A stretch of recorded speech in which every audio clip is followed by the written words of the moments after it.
السلام علیکم ورحمۃ اللہ وبرکاتہ۔ اعوذ باللہ من الشیطان الرجیم، بسم اللہ الرحمن الرحیم۔ رب اشرح لی صدری ویسر لی امری واحلل عقدۃ من لسانی یفقہوا قولی۔ رب زدنی علما اللہم فقہنا فی الدین۔ کیا حال ہے آپ سب کا؟ امید کرتی ہوں کہ آپ سب بالکل خیریت سے ہوں گی۔ اللہ تعالیٰ آپ سب کو صحت اور ایمان کی بہترین حالت میں رکھیں ہمیشہ۔ جنت کی شان۔ جنت کی نعمتوں اور خوبیوں کا بیان کرنا اور اس دنیا میں انہیں سمجھنا، حتیٰ کہ ان کا تصور کرنا بھی ناممکن ہے۔ کیوں؟ کیونکہ ہم تو دنیا کی نعمتوں سے ان کا موازنہ کر کے انہیں سمجھنے کی کوشش کرتے ہیں، جبکہ حقیقتاً ان کی نوعیت ہی الگ ہے۔ اور وہ نوعیت کب واضح ہوگی؟ جب اہل جنت خود جنت میں داخل ہو کر ان نعمتوں کا مشاہدہ کریں گے۔ صحیح مسلم کی ایک روایت ہے حضرت سہل بن سعد رضی اللہ عنہ کی، جس میں وہ جنت کا وصف اور اس کی خوبی بیان کرتے ہیں۔ یقول شہدت من رسول اللہ صلی اللہ علیہ وسلم مجلسا وصف فیہ الجنت حتی انتہا ثم قال فی آخر حدیثہ فیہا ما لا عین رأت ولا اذن سمعت ولا علی قلب بشر خطر ثم قرأ ہذہ الآیہ۔ اس کے بعد انہوں نے سورہ سجدہ کی آیت نمبر 16 اور 17 تلاوت فرمائی، جس میں ان لوگوں کا ذکر ہے، ان اعمال کا ذکر ہے جو جنت میں لے جانے والے ہیں۔ اس کا ترجمہ کچھ یوں ہے اس حدیث کا۔ حضرت سہل بن سعد رضی اللہ عنہ سے روایت ہے، وہ فرماتے ہیں کہ میں نبی صلی اللہ علیہ وسلم کی ایک مجلس میں حاضر تھا۔ اس میں آپ صلی اللہ علیہ وسلم نے جنت کا حال بیان کیا، یہاں تک کہ بے انتہا تعریف فرمائی۔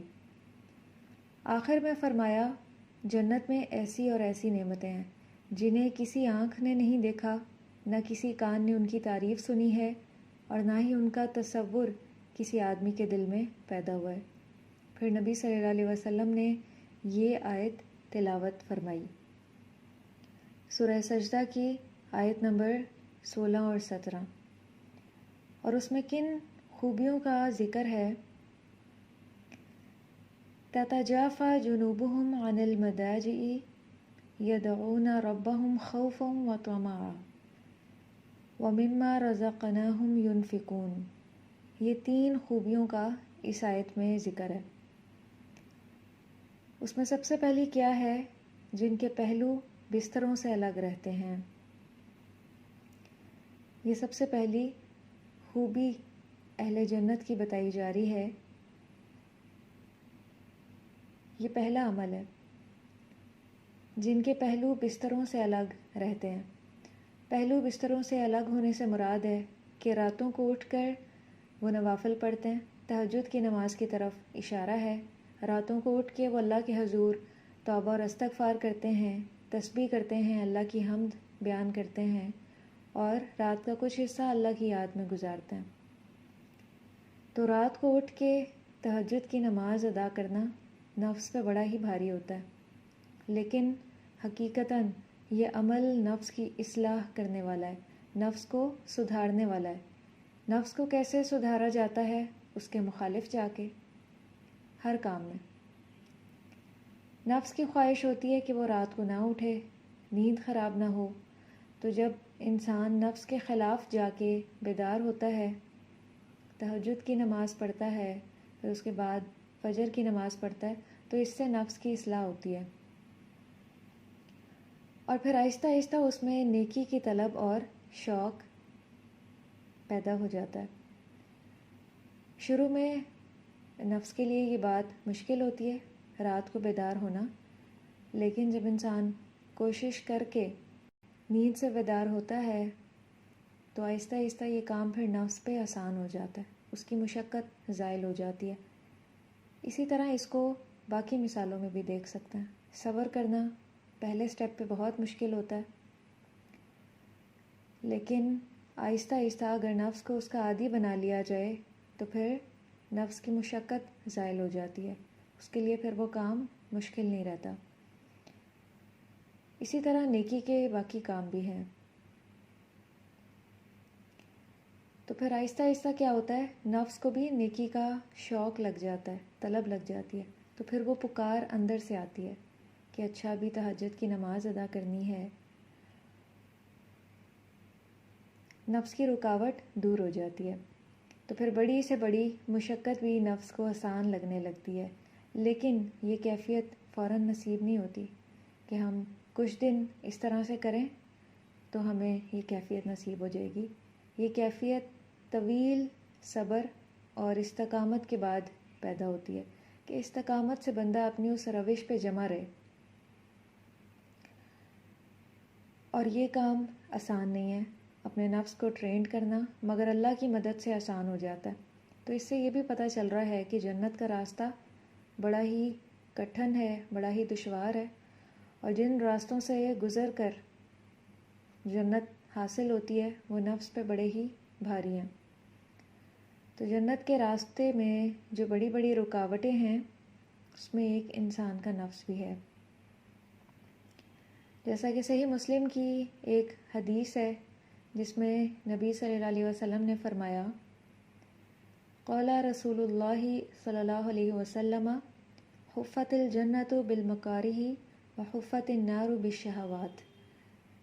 حضرت انس رضی اللہ عنہ سے روایت ہے کہ نبی صلی اللہ علیہ وسلم نے فرمایا، جنت گراں امور میں گھری ہوئی ہے اور دوزخ خواہشات نفسانی میں گھری ہوئی ہے۔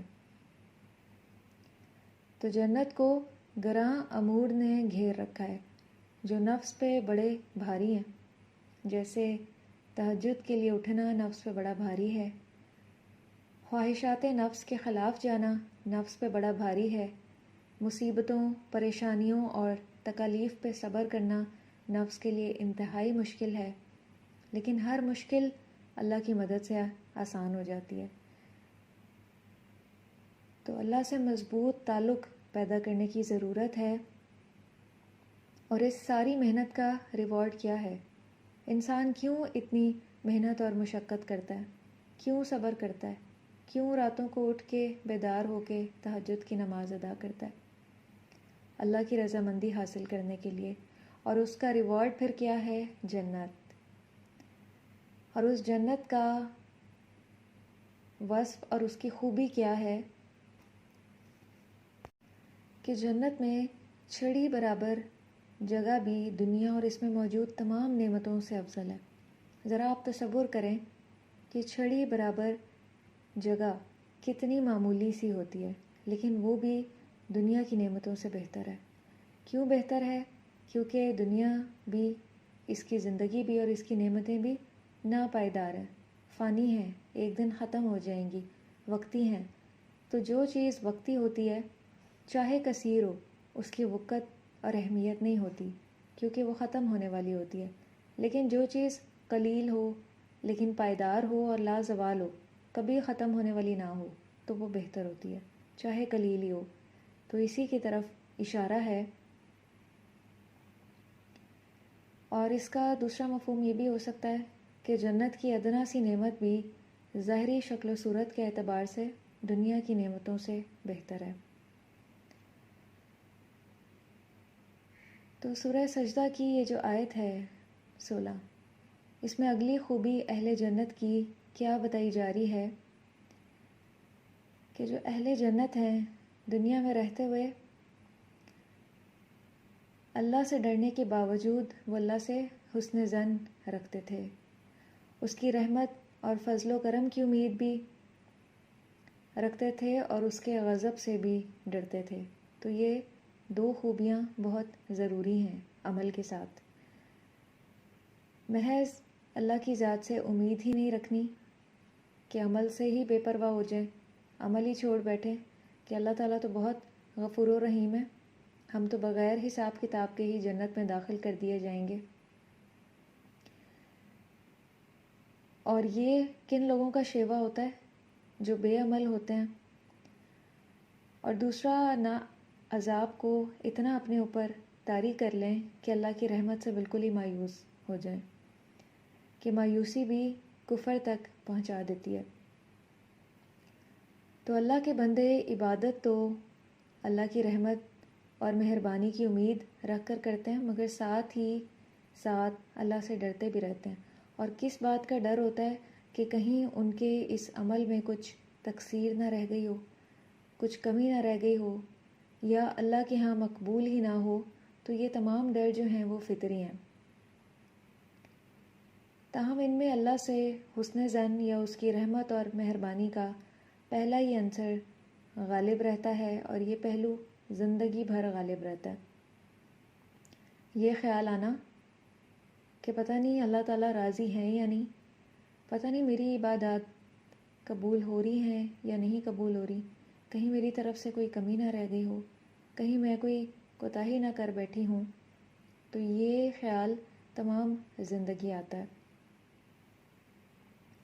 لیکن ساتھ میں امید بھی ہوتی ہے۔ نبی صلی اللہ علیہ وسلم نے فرمایا کہ تم میں سے کوئی شخص اس حال میں نہ مرے کہ وہ اللہ سبحانہ و تعالیٰ سے حسن ظن نہ رکھتا ہو۔ تو اللہ کی ذات سے حسن ظن کا پہلو غالب رہنا چاہیے کہ عبادات کے ساتھ اگر اس طرح کا خیال آ بھی رہا ہے تو اللہ سے حسن ظن رکھا جائے کہ نہیں، اللہ تعالیٰ ضرور میرے ساتھ رحمت کا معاملہ کریں گے، اللہ کی رحمت بڑی وسیع ہے، اللہ تعالیٰ میری تمام عبادات کو قبول فرمائیں گے۔ اور ساتھ میں دعا بھی کیا کریں کہ اللہ مجھے ویسی عبادت کرنے کی توفیق عطا فرمائیں جیسی آپ کو پسند آئے۔ اپنے اندر جس چیز کی کمی دیکھیں اس کی دعا کریں، نیت کے خالص ہونے کی دعا کریں، اور اسی طرح عبادات میں حسن پیدا کرنے کی دعا کریں کہ اللہ تعالیٰ ہمیں احسان کے درجے پہ اپنی عبادت کرنے کی توفیق عطا فرمائیں۔ اگر نماز ہے تو نماز کو خوبصورتی سے ادا کرنے کی توفیق عطا فرمائیں، جس طرح نبی صلی اللہ علیہ وسلم نے سکھائی ہے، جس طرح آپ صلی اللہ علیہ وسلم کا طریقہ تھا، تو دعاؤں سے بہت سے امور آسان ہو جاتے ہیں۔ اور تیسری چیز جو اس آیت میں بتائی جا رہی ہے وہ صدقہ اور زکوٰۃ کے بارے میں ہے کہ اہل ایمان زکوٰۃ اور صدقہ دونوں کا حسب استطاعت اہتمام کرتے ہیں، اور صدقہ جو ہے وہ صرف اور صرف حلال مال سے ہی قبول کیا جاتا ہے۔ ناجائز مال سے دیا ہوا صدقہ قبول نہیں کیا جاتا، اس کا اجر و ثواب نہیں ہے۔ پھر اگلا وصف اور خوبی جنت کی کیا ہے؟ حضرت سعد بن ابی وقاص رضی اللہ عنہ کی سنن الترمذی کی ایک حدیث ہے، حدیث نمبر ہے 2538، اور اس کا مفہوم کچھ یوں ہے۔ نبی صلی اللہ علیہ وسلم نے فرمایا کہ اگر ناخن کے برابر جنت کی کوئی چیز دنیا میں ظاہر ہو جائے تو وہ آسمانوں و زمین کے کناروں کو چمکا دے، روشن کر دے، اور اگر جنت کا کوئی آدمی اس دنیا میں جھانکے اور اس کے کنگن ظاہر ہو جائیں تو وہ سورج کی روشنی کو ایسے ہی مٹا دیں جیسے سورج ستاروں کی روشنی کو مٹا دیتا ہے۔ یہ جو سعد بن ابی وقاص رضی اللہ عنہ کی حدیث ہے سنن الترمذی کی، اس کی سند حسن ہے۔ تو اس کا مفہوم کیا ہے کہ اگر جنت کی ناخن برابر چیز بھی دنیا میں ظاہر ہو جائے تو وہ آسمانوں اور زمین کے کناروں کو روشن کر دے۔ ناخن برابر چیز کتنی معمولی سی ہوتی ہے کہ کئی بار قابل توجہ بھی نہیں سمجھی جاتی، ایسی معمولی چیز بھی اگر دنیا میں ظاہر کر دیے جائے تو آسمان و زمین روشن ہو جائیں، تو سوچیں اور جنت کے بارے میں تصور کریں کہ اس کی جو اعلیٰ درجے کی نعمتیں ہیں ان کی کیا شان ہوگی، سبحان اللہ۔ اور ساتھ ہی ناخن سے جو بڑی چیز ہے اس کی مثال دی جا رہی ہے، اور وہ کیا ہے؟ اہل جنت کے جو کنگن ہیں۔ تو اگر جنت کا کوئی آدمی دنیا میں جھانکے اور اس کے کنگن ظاہر ہو جائیں تو وہ سورج کی روشنی کو ایسے ہی مٹا دیں جیسے سورج ستاروں کی روشنی کو مٹا دیتا ہے۔ تو اس سے کیا ظاہر ہو رہا ہے کہ جنت کے جو کنگن ہیں ان کی رونق ہمارے اس سورج سے بھی بڑھ کے ہے، کہ اگر جنت کے کنگن اس کے سامنے آ جائیں ہمارے سورج کے سامنے تو سورج کی روشنی کو ماند اور کمزور کر دیں۔ اس کی مثال ایسے دی گئی ہے کہ رات کو ستارے کتنے چمک رہے ہوتے ہیں، ان کی کتنی روشنی ہوتی ہے. لیکن جب سورج کی روشنی نمودار ہوتی ہے تو کیا ہمیں ستاروں کی روشنی نظر آتی ہے؟ نہیں نظر آتی. ستاروں کی روشنی ماند پڑ جاتی ہے، وہ ہمیں نظر نہیں آتی. کیوں؟ کیونکہ ستاروں کی روشنی سورج کی روشنی کے مقابلے میں بہت کمزور ہے. اور سورج بھی ایک ستارہ ہے، لیکن باقی ستارے جو ہیں وہ بہت دور ہیں، لیکن سورج نسبتاً ان کے بہت قریب ہے ہم سے. اس کی روشنی اسی لیے ہمیں پھر بہت تیز محسوس ہوتی ہے کہ ہر طرف پھیل جاتی ہے. اور ایسا نہیں ہے کہ جب سورج نمودار ہوتا ہے تو ستارے کہیں چلے جاتے ہیں، بلکہ ستارے اپنی جگہ پر ہی موجود رہتے ہیں. لیکن ہوتا کیا ہے کہ سورج کی موجودگی میں ان کی روشنی ماند پڑ جاتی ہے کہ وہ دن کو پھر نظر نہیں آتے. لیکن جیسے جیسے رات ہوتی ہے سورج کی روشنی کم ہوتی جاتی ہے تو پھر ہمیں ان ستاروں کی روشنی نظر آتی ہے. تو جو جنت کے کنگن ہوں گے ان کی روشنی اور رونق سورج سے بھی بڑھ کے ہے. وہ اتنے خوبصورت ہوں گے کہ اگر آج وہ ہماری اس دنیا میں ظاہر کر دیے جائیں تو اس کے سامنے سورج کی روشنی بھی ماند پڑنے لگے. سبحان اللہ. تو سوچیں کہ جو اس کنگن سے بڑھ کے نعمتیں ہوں گی ان کی خوبی اور شان کیا ہوگی. تو جنت کی ادنا سی جو نعمت ہے وہ بھی دنیا کی نعمتوں سے بہتر ہے. تو اللہ تعالیٰ نے اس جنت کو اسپیشلی ڈیزائن کیا ہے اہل جنت کے لیے. تو اس کے لیے پھر اعمال بھی ویسے ہی خوبصورت ہونے چاہیے جیسی خوبصورت وہ جنت ہے.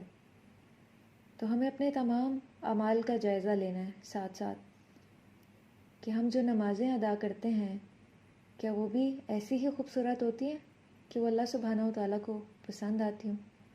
کہیں ایسا تو نہیں کہ ہم نماز تو ادا کر رہے ہوتے ہیں لیکن پوری نماز میں ہمارا دھیان دنیا کے کاموں کی طرف ہی ہوتا ہے، اللہ سبحانہ و تعالیٰ کی طرف دھیان ہی نہیں جاتا، یا ہمارے دل میں اللہ کی یاد ہی نہیں آتی اور ہم بہت تیزی سے پڑ جاتے ہیں. کئی بار پتہ ہی نہیں چلتا کہ ہم نے اللہ سے کیا مانگا یا ہم نے کون سے الفاظ ادا کیے. تو کیا ایسی نمازیں اللہ کو راضی اور خوش کرتی ہوں گی؟ تو ہمیں ساتھ ساتھ اپنا بھی محاسبہ کرنا ہے. وہ جنت جتنی خوبصورت ہے اس کے لیے اعمال میں بھی اتنی ہی خوبصورتی درکار ہے. تو اللہ تعالیٰ ہمیں توفیق دیں کہ ہم اللہ کی ایسی ہی عبادت کریں جیسی اللہ کو پسند آئے، جیسی اللہ کو راضی کرنے والی ہو، جس سے اللہ سبحانہ و تعالیٰ خوش ہو جائیں. وآخر دعوانا ان الحمد للہ رب العالمین. سبحانک اللہم و بحمدک نشہد ان لا الہ الا انت نستغفرک و نتوب الیک. والسلام علیکم